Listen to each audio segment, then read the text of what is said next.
नमस्कार रसिको। आज हम प्रस्तुत करने जा रहे हैं गिरीश कर्नाड लिखित, अमितेश बजाज दिग्दर्शित नाटक है वदन। मेरा नाम है वदन, यानी घोड़े के मुख वाला मनुष्य। अभी आप सोच रहे होंगे कि यह कैसे संभव है, तो चलिए मैं आपको संक्षेप में मेरी कहानी सुनाता हूँ। मेरी माँ एक सुंदर राजकुमारी थी। उनके स्वयंवर में कई राजकुमार आए, लेकिन उन्हें कोई ना भाया। अंत में उन्होंने एक सफेद घोड़े से विवाह करने का विचित्र निर्णय लिया और उस पर अड़ी रही। उनके अटपटे संयोग से उपजा मैं, है वदन, आधा घोड़ा आधा मनुष्य। आज तक मैंने कई मंदिर, मस्जिद, गिरजाघर, संत, साधु, पीर बाबा के दर्शन किए, लेकिन इस मूड से पीछा नहीं छूटा। पर मैंने तो ठान रखी है कि मैं पूर्णांग बन के रहूंगा। उसी विषय में धर्मपुरी के एक ज्ञानी पंडित ने मुझे सलाह दी कि मैं चित्रकूट के पर्वत पर स्थित काली मां के दर्शन करूं। उनके कथानुसार देवी मां भक्तों की पुकार सुनने को सदा जागती रहती है और जो मांगो सो दे देती है। उसी ज्ञानी महात्मा ने मुझे ये भी कहा था कि उसी काली मंदिर से जुड़ी कहानी आप सबके सामने कथन करूं। तो ये कहानी है धर्मपुरी के दो युवकों की। उनमें से एक का नाम है देवदत्त शर्मा। नैन तेरे है नखराले और गाल पे सुंदर तिल, चाहत मेरे दिल की सुन ले, तो आकर मिल। विप्रोत्तम पंडित विद्यासागर जी का एकमात्र पुत्र है। विद्यादानी, कामदेव सा सुंदर, जो काव्य कला में बड़े बड़े महाकवियों को नीचा दिखा चुका है। देवदत्त शर्मा मानो धर्मपुरी के हर आंख का तारा। अब दूसरा है कपिल। आज तो गांधार देश के पहलवान को पटकनी देने में आनंद ही आ गया। राज शास्त्रागार का स्तंभ पुरुष, कर्मकार लोहित का सपूत। सादा सा चेहरा मोरा, पर मुष्टि युद्ध, लट्ट युद्ध, कुश्ती, अखाड़े के दाव पेश, तैराकी, दौड़ा दौड़ी, उछाड़ पछाड़, सब हर कला में अद्वितीय। देवदत्त, तुमने कहा था आज अखाड़े में आओगे, आए क्या नहीं? किस काम से? तुम्हें आना चाहिए था। आज अखाड़े में गांधार देश का एक पहलवान आया और उसने मुझे चुनौती दी और मैं कुश्ती लड़ा। धाड़! अंत में वो मेरी पीठ थपथपा कर बोला, शाबाश। इस बार कौन? तुम कैसे जान गए? कैसे न जानूंगा, पिछले 2 वर्षों में 15 लड़कियों को तुम्हारा मन डोलते देखा है। तो मैं न जानूंगा तो और कौन जानेगा? अब ये बताओ कि उस लड़की का नाम क्या है? उससे क्या लाभ, जब वह सुंदरी सपने में भी मुझे नहीं मिल सकती। क्यों उपहास करते? कुछ ही दिनों में तुम उसको भी भूल जाओगे। कपिल, तुम्हारी सौगंध। मेरी सौगंध? वाह! दिल तुम्हारा डोल गया तो तुम बलिदान मेरा दोगे। यदि वास्तव में प्रेम होता ना, तो तुम अपना बलिदान देते। ये बात है तो सुनो, अगर वह रूपरत्न मुझे मिला तो मैं महाकाली के आगे अपनी दोनों भुजाएं और भगवान रुद्र के आगे अपना मस्तक समर्पित करूंगा। छी, बको मत। ये रक्तपात की बात कहाँ से आ गई? अब ये बताओ कि उस लड़के का घर कहाँ है और कैसा दिखता है उसका? घर तो पावन मिट्टी में है। और कैसा? हाँ, उसके द्वार की चौखट चौखट पे 2 मुंह वाला पक्षी खुदा हुआ है। तो पहले क्यों नहीं बताया? अब मैं फौरन जाता हूँ और उसका नाम और उसके घर का पता दोनों मालूम करके आता हूँ। धर्मपुरी के ये दो मीत तन और मन से अलग न होते, ऐसी गहरी उनकी प्रीत। देखी एक दिन सुंदर लड़की, खोई मन की सुध-बुध अपनी। मदमाती इतलाती लड़की गाती जाती थी एक गीत। उसके प्रेम में मग्न हो गए, भूल गए दुनिया की रीत। ता दिन दिन धा, तक दिन दिन धा।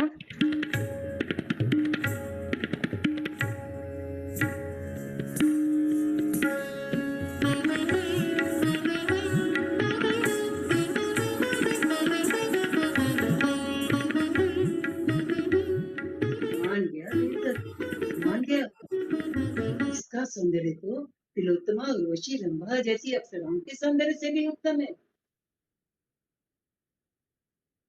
ऐसे मूर्ख बने क्यों खड़े हैं?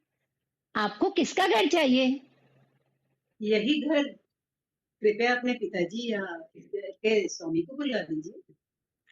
आपको मेरे पिताजी से काम है या इस घर के स्वामी से?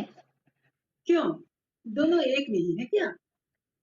सुनिए, मेरे पिताजी इस घर के चाकर भी हो सकते हैं और इस घर का स्वामी मेरे पिताजी का चाकर हो सकता है, या फिर मेरे पिताजी इस घर के स्वामी के भाई, बाबा, ताऊ, जमाई कुछ भी हो सकते हैं।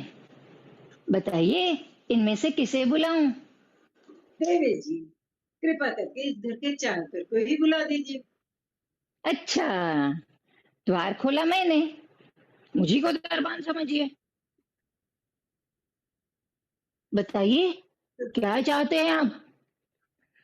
तो सुनिए, आप पंडित विप्रोत्तम विद्यासागर जी को तो अवश्य जानती होंगी। संभव है। तो फिर उनके एकमात्र सुपुत्र देवदत्त को भी जानती होंगी। पिता से भी बढ़कर पंडित, ज्ञानी, सज्जन, सुकुमार, आयु 20 वर्ष और ऊंचाई 67 अंगुल। ओफो, ये 67 अंगुल आपका कौन लगता है? मेरा मेरा मित्र, संसार में सबसे पक्का मित्र।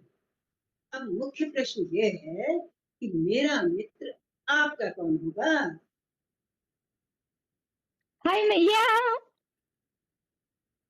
मित्र देवदत्त, मेरा मुंह बेचैन हो, तुम्हारा चित्त सुकोमल है। एक ऊंचा शब्द, एक कड़ी बात झेल नहीं पाते। और ये लड़की तो बिजली है, बिजली। तुम न झेल पाओगे। इसे झेलने के लिए तो कोई लौह पुरुष चाहिए। परंतु मैं समझाऊंगा भी तो तुम मानने वाले तो हो नहीं। तो आज इसका घर देख लिया है, अब मैं इसके माता पिता से भी मिलकर ही जाऊंगा। अब ये अपने सुजान रसिकों को समझाने की आवश्यकता नहीं कि क्या हुआ। जो होना चाहिए था वही हुआ। पद्मिनी देवदत्त की गृहिणी बनी। देवदत्त भी कपिल का उपकार नहीं भूला। पुरानी मित्रता पहले की तरह फलती फूलती रही। देवदत्त पद्मिनी, पद्मिनी कपिल। धर्मपुरी के नागरिक इन्हें राम, सीता, लक्ष्मण जैसे समझने लगे। इस प्रकार 6 माह बीत गए। देखो ना, अभी तक कपिल नहीं आया। पद्मिनी, इस दशा में ये यात्रा मुझे बिल्कुल नहीं पसंद है। मुझे हुआ क्या है? क्या कोई स्त्री कभी गर्भवती नहीं हुई इस संसार में?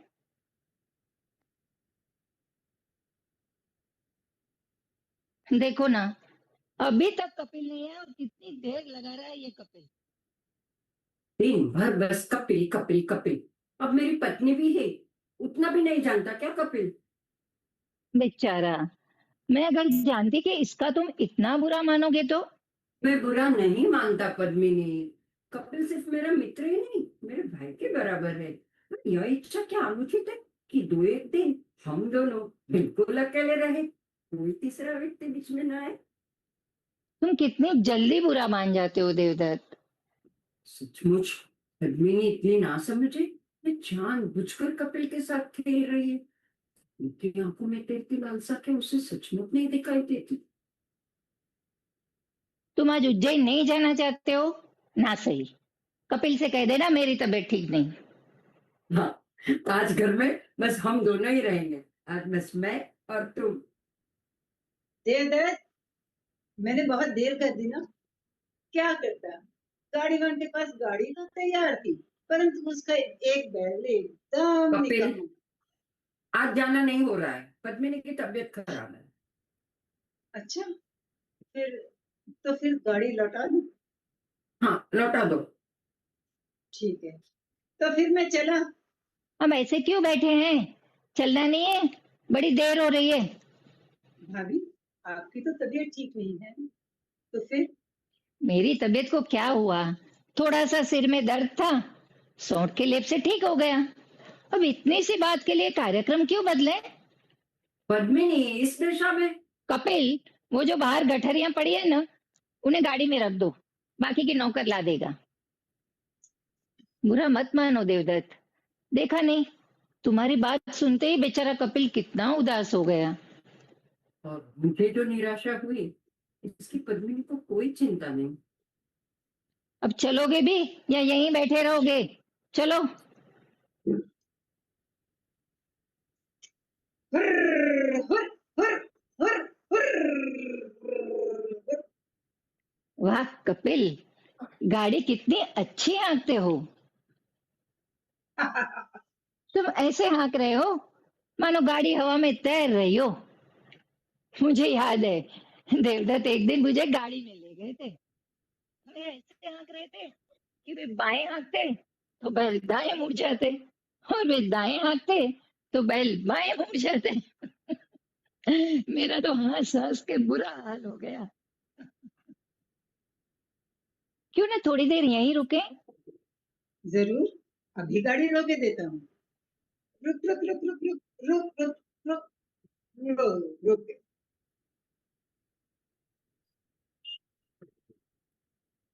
कपिल, वो क्या फूल है जिससे पूरा पेड़ लदा पड़ा है?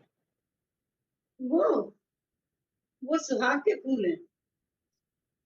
बड़ा विचित्र नाम है, ऐसा क्यों कहते हैं?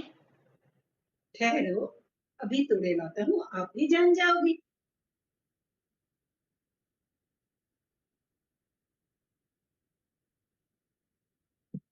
कैसे बंदर की तरह पेड़ पर चढ़ गया, बिना कहे ही एक की छलांग में डाली पर चढ़ गया, जैसे फुर्ती का फव्वारा हो। कैसी सुडौल काया, विशाल भुजाएं, चौड़ी पीठ और पतली कमर। उफ, मेरा तो रोम रोम खिल उठा। दिन भर कितना बोलती थी, अब चुप क्यों हो गई? इसमें पद्मिनी का भी क्या दोष? कपिल का शरीर ही इतना आकर्षक है कि कोई भी नारी मुग्ध हो सकती है, चाहे सुहागिन हो या कवार। मैं ही कितना मूर्ख था। आज तक मैंने सिर्फ कपिल की याचना की भीख मांगती, दान भरी भीख मांगती आंखों को ही देखा था। पद्मिनी की आंखें नहीं पड़ी थी। देख देवदत्त देख, पद्मिनी की आंखों को देख, कैसे वो अपना संपूर्ण अंतरंग पिघलाकर कपिल के सांचे में उड़ेल रही है। देख। ऐसा कब तक चलेगा? कब तक? हे ईश्वर, आगे क्या होगा? अगर देवदत्त ने देख लिया तो? ये लो भाभी, सुहाग के फूल। अब चलो भी, देर हो रही है। थोड़ी देर रुको ना, थोड़ा आसपास यहीं क्यों ना टहलने चले? क्यों नहीं? वो देखो, वो भार्गवी नदी है। वहां पर भगवान रुद्र का मंदिर है। भगवान रुद्र का मंदिर? हाँ, बहुत ही सुंदर है। और वो पीछे, पहाड़ी के पीछे माँ काली का मंदिर है। भगवान रुद्र का मंदिर? चलो ना, देख आए। नहीं, तुम लोग जाओ, मैं थक गया हूँ। ठीक है, तो भाभी चलो। चलो कपिल, हम चलते हैं रुद्र मंदिर।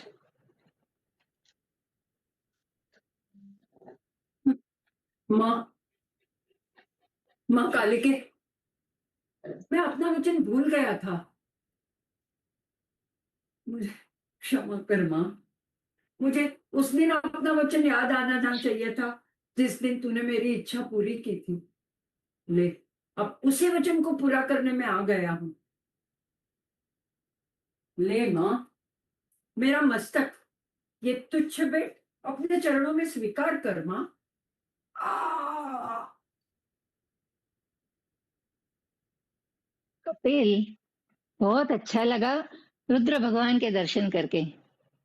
अगर ये भी साथ होते तो कितना आनंद आता। कहाँ चले गए? देवदत्त, कहाँ हो? देवदत्त, अरे, क्या हुआ? देवदत्त के पैरों की छाप, पैरों के निशान इधर गए हैं। इधर तो माँ काली का मंदिर है। भाभी, तुम यहीं ठहरो, मैं अभी देख कर आती ठीक है। हूँ।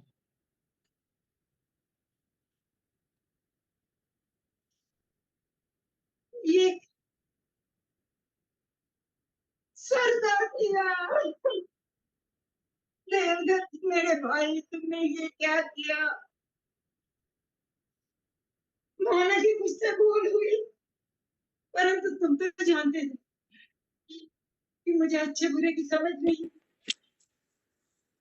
बस इतने से बात में मुझे अपने से दूर कर दिया।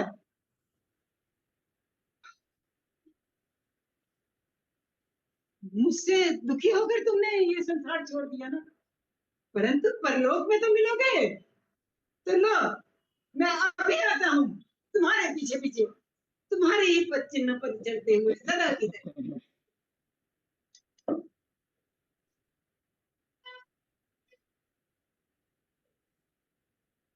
कहाँ चले गए ये देवदत्त, दोनों? कहाँ चले गए दोनों? ये कपिल भी गायब हो गया। चलो, मैं ही उन दोनों को ढूंढूं। देवदत्त, कपिल, अब क्या करूं मैं अकेली? शायद मंदिर में सुरक्षित रहूं। चलो चलती हूँ। माँ काली, अब तू ही मेरी रक्षा कर। हाँ, हाय भगवान, ये क्या हुआ? दोनों चल दिए। हाय देवदत्त, मैंने ऐसा कौन सा अपराध किया था कि तुम इस दशा में मुझे अकेली छोड़ के चले गए? और कपिल, तुम भी कुत्ते की तरह गिड़गिड़ाती आंखों से देखते थे मुझे, और तुमने भी। माँ काली, अब तू ही राधिका, मैं क्या करूं, कहाँ जाऊं? देवदत्त चला गया, कपिल चला गया, अब मैं भी उनके साथ ही जा रही हूँ। ले माँ, स्वीकार कर तीसरी बलि। ए, रख नीचे, तलवार नीचे रख। कौन? मैं।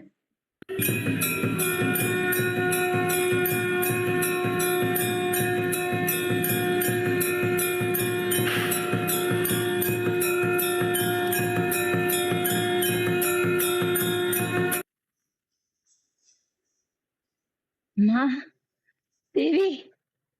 हाँ हाँ, मैं ही हूँ। बरसों पहले यहाँ इस समय मंगल आरती होती थी।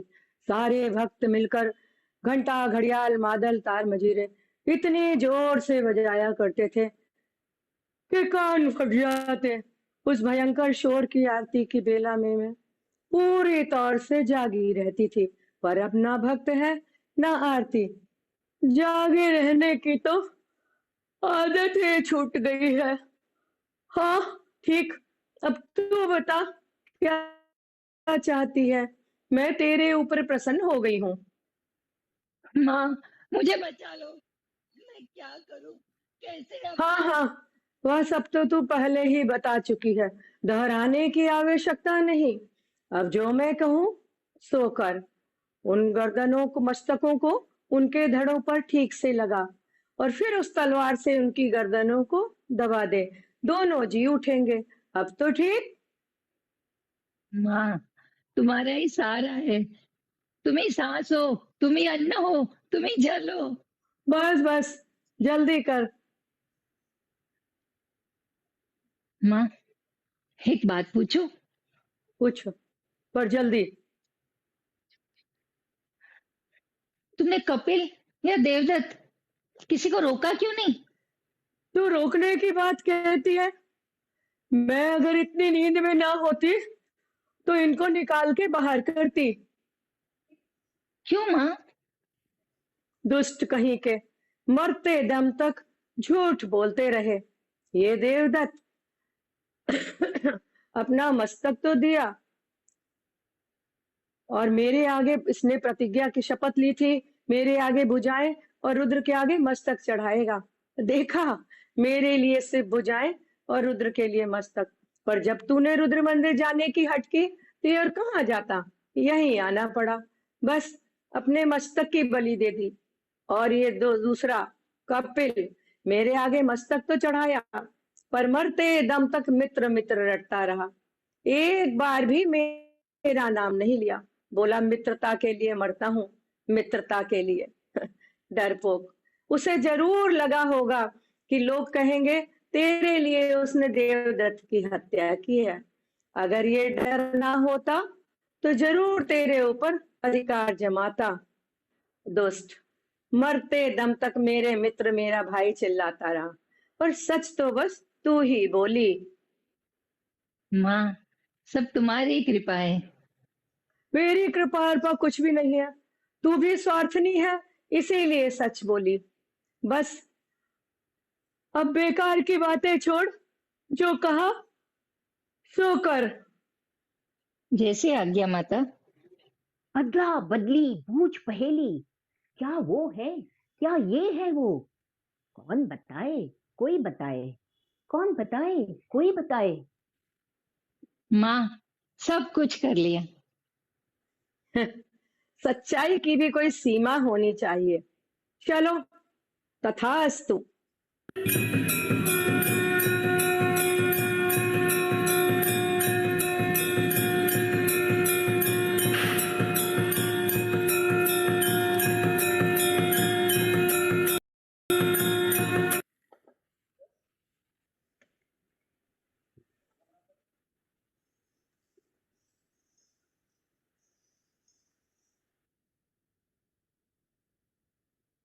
क्या हो गया?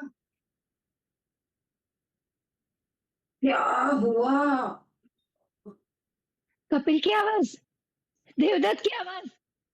कपिल, देवदत्त। मेरा माथा क्यों भारी भारी सा है? मेरा शरीर इतना क्यों भारी है?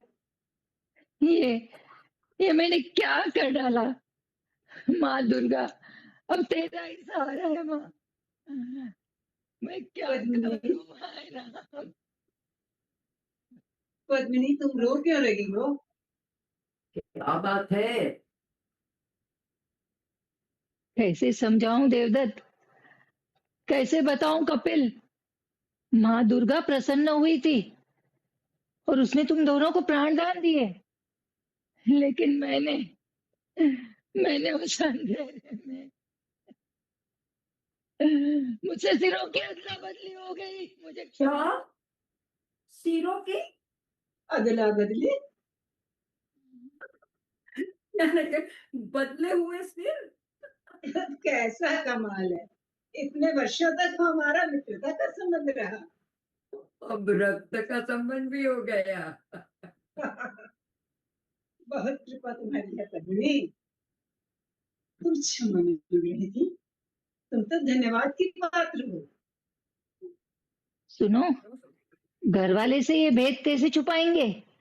तुम्हारा शरीर उगड़ती है, वे सब भांप जाएंगे। क्या भाग जाएंगे? हम लोग ऐसे रहेंगे जैसे कुछ हुआ ही नहीं। क्या मतलब? पद्मिनी मेरे साथ जाएगी? मेरी पत्नी मेरे साथ ही जाएगी ना? ये क्या कह रहे हो कपिल? क्या कह रहा हूँ? तुम देवदत्त की स्त्री हो ना, और मुझे देवदत्त का शरीर मिला है, इसलिए तुम मेरी स्त्री हुई ना? पद्मिनी ने देवदत्त के शरीर से नहीं, देवदत्त से विवाह किया है, व्यक्ति देवदत्त से। ठीक है, लेकिन मुझे देवदत्त का शरीर मिला है, इसीलिए मैं ही हूँ वो व्यक्ति देवदत्त। अंगों में सबसे ऊपर और सबसे श्रेष्ठ अंग सिर है, और वो सिर मेरे पास है, इसलिए मैं ही स्वयं व्यक्ति देवदत्त हूँ। यही शास्त्र विधान भी है। तुम बकते रहो, मैं परवाह नहीं करता। चलो पद्मिनी। खबरदार! हमें क्यों सता रहे हो कपिल? इतने दिन तुम हमारे मित्र रहे, हमारे घर में रहे, और अब तुम्हारा ये बर्ताव? मैं जानता हूँ पद्मिनी, तुम क्या चाहती हो। देवदत्त का मस्तक और कपिल की फौलादी शरीर। मान लो चाहती है तो इसमें बुराई क्या है? पुरुष के सुंदर शरीर के प्रति स्त्री का आकर्षण स्वाभाविक ही तो है। ठीक है, लेकिन इसका ये मतलब नहीं कि वो ऐसे आदमी के साथ रहने लगी तो उसका पति ही ना हो। इसमें जरूर बुराई है। तो फिर इस समस्या का क्या निदान है? कैसे सुलझेगी ये लड़ाई? फिर क्या है हल? क्या है हल? हमारे तीन अभागे अपनी समस्या का उत्तर खोजते खोजते एक महान ज्ञानी तपस्वी ऋषि के पास पहुंचे। तो त्रिकालदर्शी ऋषि ने बताया, जिस प्रकार वृक्षों में कल्प वृक्ष श्रेष्ठ होता है, उसी प्रकार अंगों में मस्तक श्रेष्ठ है। और इसलिए देवदत्त का मस्तिष्क जिसके पास है, वही देवदत्त है और वही पद्मिनी का सच्चा स्वामी है। मेरी प्यारी पत्नी, मेरे स्वामी, चलो चले। चलो चलते हैं। जरा ठहरो। उदास मत हो कपिल, फिर मिलेंगे, है ना? सुनो, देवदत्त के साथ जाना मेरा धर्म है, पर जा तो रही हूं तुम्हारी देह के साथ। इससे तुम्हें संतोष मिलना चाहिए। चलो, चलते हूँ कपिल। फिर मिलेंगे कपिल। इस प्रकार रास्ते अलग अलग हो गए। कपिल ने जंगल का रास्ता लिया। एक बार जंगल गया, फिर धर्मपुरी की ओर मुड़ा तक नहीं। इधर देवदत्त और पद्मिनी गए और धर्मपुरी गए और दाम्पत्य जीवन में पूरी तरह डूब गए। अब बताओ, मेले में क्या क्या हुआ? तुम तो मुझे यहीं छोड़ के चले गए। पता है, एक बहुत ही विचित्र बात हुई। एक जगह अखाड़े में कामरूप का पहलवान आते जाते लोगों को ताल ठोक ठोक कर चुनौती दे रहा था, परंतु उसके आगे कोई टिकता ही न था। एकाएक अचानक मुझे पता नहीं क्या हुआ कि मैं अखाड़े में कूद पड़ा और 3 चुटकियों में कामरूप के पहलवान को धरती दिखा दी। सच्ची? हाँ, जानती हूँ, मैं सोचता था कि तैराकी, तलवारबाजी, कुश्ती, इन सब चीजों के लिए सोच विचार की जरूरत पड़ती है, मस्तिष्क से काम लेना पड़ता है, परंतु ये शरीर, ये तो किसी की प्रतीक्षा ही नहीं करता, बस कर बैठता है। बेजोड़ शरीर, बेजोड़ मस्तिष्क और बेजोड़ देवदत्त। पद्मिनी, बाहर गाड़ी तैयार है, चलो झील की सैर करें। चलो चलते हैं। देवदत्त, ये तुम अपने शरीर पे चंदन का तेल क्यों लगाते हो? काली मंदिर से लौटने के बाद वो तुम्हारे शरीर की कैसी मर्दानी और सहज महक होती थी। वो कपिल की बिना धुले देह की पसीने की महक, वो तुम्हें अच्छी लगती थी। जाने दो, चलो झील चलें। अब देर मत करो।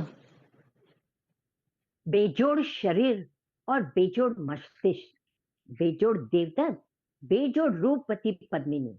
यदि ये कोई परी कथा होती तो शायद यही समाप्त हो सकती थी, परंतु ज्ञानी पंडितों की रची कथाएं अक्सर वास्तव के करीब होती है और इसीलिए जब तक एक वास्तव का उत्तर नहीं मिलता, तब तक ये कहानी पूरी नहीं हो सकती। देवदत्त बेजोड़ तो है, लेकिन क्या वो वैसा ही बना रहेगा? कब तक? 2 साल तक, 4 साल तक, 8 साल तक? सुनो, एक बार झील घुमाए। इतनी सर्दी में इस छोटी बच्ची के साथ तुम बाहर जाने को कहती हो? बिना बात के सबको कष्ट होगा। कष्ट कष्ट कष्ट, तुम्हें क्या हो गया है देवदत्त?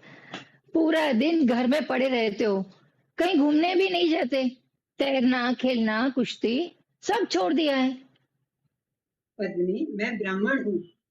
शुरू शुरू में सब ठीक था, किंतु कब तक? आखिर और भी तो काम है, पढ़ना, पढ़ाना, लिखना। होगा। सुनो पद्मिनी, क्या? चौंक क्यों गई? कुछ नहीं, ऐसे लगा जैसे पीठ में सिरन सी दौड़ गई। जब हम काली मंदिर से लौटे थे तब इसका हाथ कितना रूखा और कड़ा था। अब छुआ तो लगा जैसे किसी स्त्री का हाथ हो, इतना कोमल। देवदत्त बदल रहा है। इसका मतलब इसका मतलब कपिल भी बदल रहा होगा। नहीं नहीं, ये भूल मैं दोबारा नहीं करूंगी। कपिल कपिल कहाँ होगा इस वक्त? कैसा होगा? देवदत्त बदल रहा है, कपिल भी बदल रहा है, और मैं। देवदत्त की देह फिर से कोमल हो गई है, भुजाएं ढीली पड़ रही है। क्या पद्मिनी उसे इस रूप में स्वीकार कर सकती है, या उसका मन फिर विचलित होगा? क्या पद्मिनी सचमुच कपिल को भूल चुकी थी? माँ देखो ना, मेरी गुड़िया कितनी बढ़ गई है। सुनो, मुन्नी के लिए नई गुड़िया लानी चाहिए। 4 दिन बाद उज्जैन में मेला लगेगा, वहीं से एक बढ़िया गुड़िया ले आओ। कहते हैं फटी हुई गुड़ियों से खेलने से शगुन बिगड़ता है। उज्जैन आने जाने में 7-8 दिन तो लगेगा। तुम दोनों को अकेले छोड़ के जाना मुझे ठीक नहीं लगता। कहो तो रात को रखवाली के लिए नौकर को कह दूं? कोई जरूरत नहीं, हम जंगल में तो नहीं रहते। जैसे तुम्हारी इच्छा। अच्छा, तो फिर मैं चलता हूँ। होशियारी से रहना। माँ देखो ना, बाबा भी अकेले चले गए। हम भी कहीं चलते हैं ना, बहुत मजा आएगा। आओ मेरी गुड़िया, मेरी प्यारी पाखी, मेरी सोनू। तूने अभी तक जंगल का जादू मेला नहीं देखा ना? चल तुझे दिखा लाती हूँ। वहां पर सुहाग के फूल का पेड़ है, हम उससे बातें करेंगे, नमस्ते करेंगे। ठीक है, हाँ चलो हाँ, चलते हैं। चलो चलो जल्दी चलो। पद्मिनी अपने पुत्री को लेकर निकल चुकी है। कहाँ? जंगल की ओर, जहां कपिल अपना जीवन व्यतीत कर रहा है। धर्मपुरी के भागवत जी उसे मिले और उन्होंने उसे अपने माता पिता के देहावसान की वार्ता उसे दी, किंतु कपिल फिर भी न लौटा। कपिल को देवदत्त की देह मिली थी, लेकिन क्या कपिल ने उस नाजुक देह को कपिल की सी बलशाही देह में रूपांतरित किया है? माँ हम कब पहुंचेंगे? कब से चल रहे हैं। मैं तो बहुत थक गई हूँ, बहुत नींद आ रही है। बस अब भी पहुंच जाएंगे बेटा। हाँ,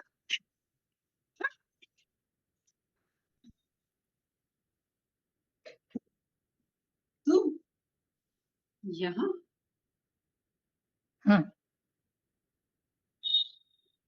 ये तुम्हारी बेटी है? हाँ, और तुम्हारी भी। मेरी? तुम्हारी ही देह का तो प्रसाद है। मेरी नहीं, मैं कपिल हूँ। उस दिन मैंने नहीं माना था, परंतु आज मानता हूँ कि मैं कपिल हूँ। कैसा है कपिल? अरे, मुझे भी देखो क्या हो गया। तुम इतनी दूर से आई हो और मैंने बैठने तक को नहीं कहा। जाओ, थोड़ी देर पीछे विश्राम करो। ठीक है।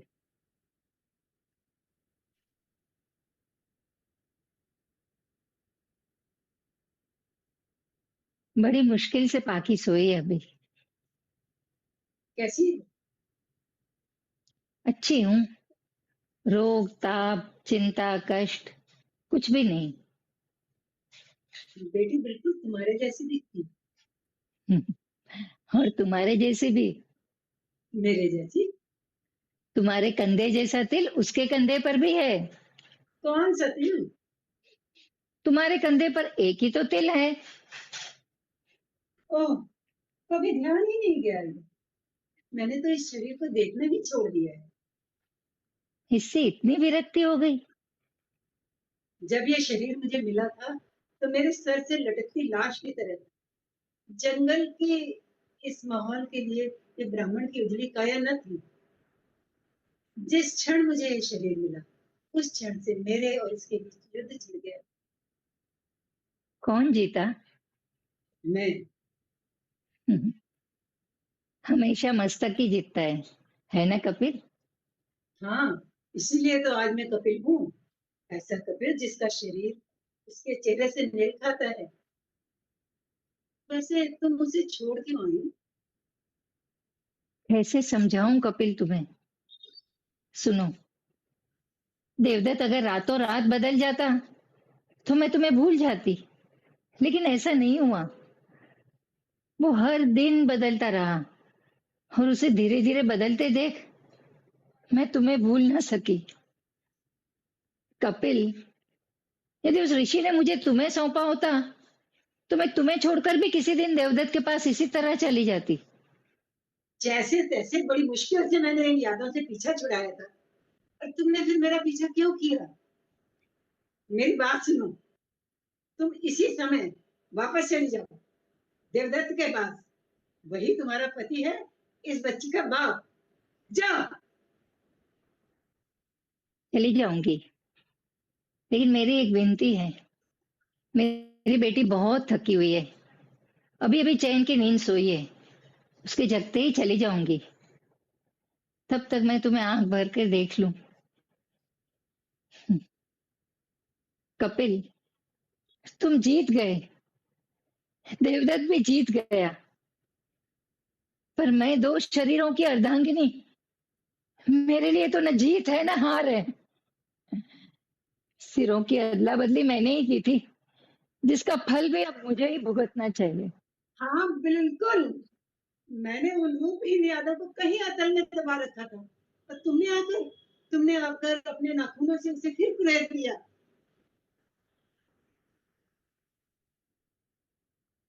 लेकिन कुछ भी दबाया क्यों जाए? क्यों नहीं दबाया जाए? इस अधूरेपन के पागल नाच को क्यों झेला जाए? तुम्हारा अधूरापन? हाँ हाँ, मेरा अधूरापन। इस शरीर को चाहे जितना दबाओ, पर इसमें छिपी यादें नहीं दबती। कितनी अजीब बात है ना, कि शरीर की भी अपनी कुछ यादें होती। किसी को छूने की याद, किसी के स्पर्श की याद, किसी को बाहों में भरने की याद। वो यादें जो पहचानी नहीं जाती, दिखाई नहीं देती। क्योंकि जब ये सब कुछ हुआ था तब ये शरीर सर्व न था। कपिल, पद्मिनी, तुम क्यों आए? तुमने मुझे छोड़ा, मेरा हाथ थामा, मेरे शरीर को तुम्हारे स्पर्श की याद। कपिल, आंखें, पद्मिनी, कपिल। आओ देवदत्त, आओ। तुम्हारी ही प्रतीक्षा थी, कल से ही, हर क्षण। तुम तो एकदम वैसे के वैसे ही दिखते हो। और तुम भी। ये तुम्हारे हाथ में क्या है? गुड़िया है, बिटिया के लिए मेले से लाया था। घर पे गया, कोई नहीं मिला, तो मैं सीधा यहाँ चला आया। एक बात बताओ, तुम क्या सचमुच पद्मिनी को चाहते हो? हाँ, और मैं भी। जानता हूँ देवदत्त। क्या ऐसा नहीं हो सकता कि हम तीनों एक साथ रहें, द्रौपदी और पांडवों की तरह? क्या? नहीं नहीं नहीं नहीं। इसीलिए ये लाया हूँ। जो अपने आप नहीं मिटता, काट डालना होगा। हाँ, है तुम्हारी तलवार। अभी लाया।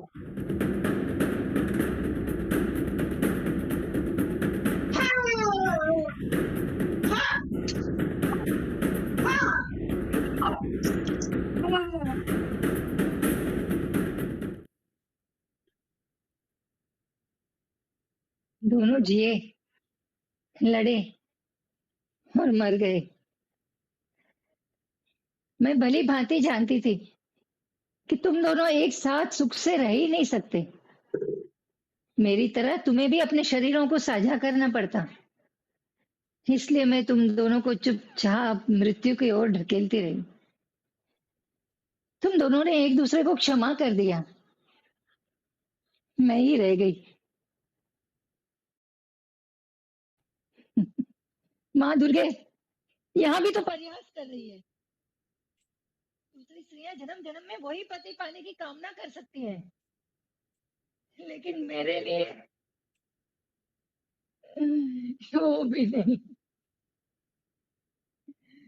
सुहागन होकर भी मैं अभागन ही रह गई।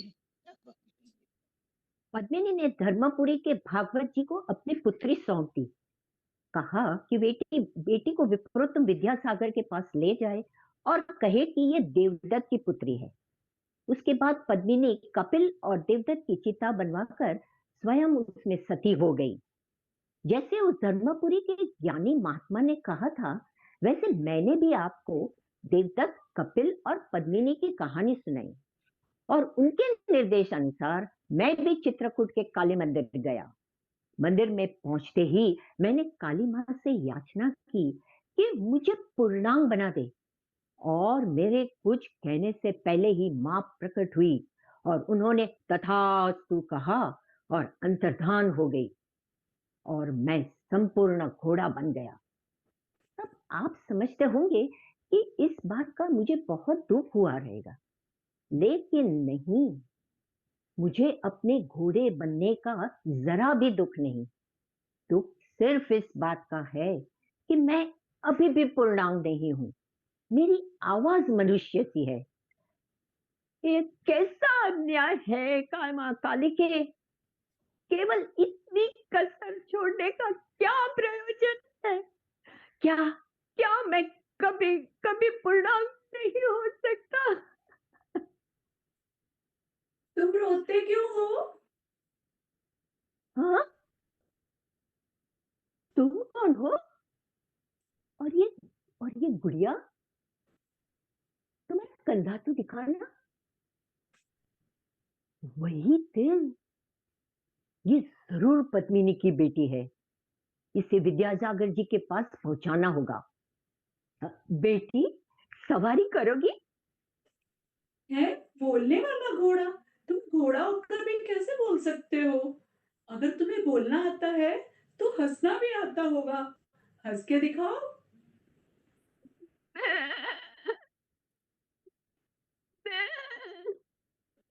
बेटी,